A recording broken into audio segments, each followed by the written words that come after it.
ko sa inyo kung malaki yung tiyan nyo dahil sa pagka-bloated o kaya constipated kayo, hirap kayo magbawas o hindi kayo makadumi, di ba? Minsan ganun sa umaga eh.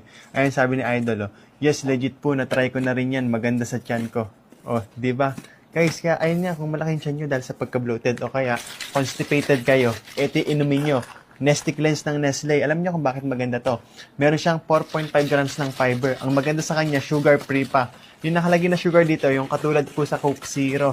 Yan, pwede nyo siyang itimpla sa maligamgam at malamig na tubig. Ayan, kahit anong, kayo mamimili kung malamig o maligamgam yung gusto nyo.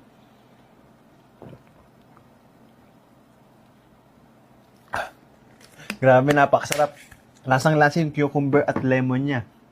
Kaya kayo mga bossing, huwag na kayong magdalawang isip.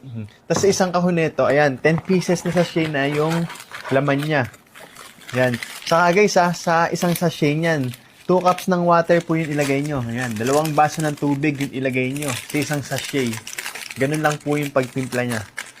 Kaya ikaw, kung bloated ka or constipated ka, huwag ka na magdalawang isip. Try mo na tong Nestic Lens ng Nestle.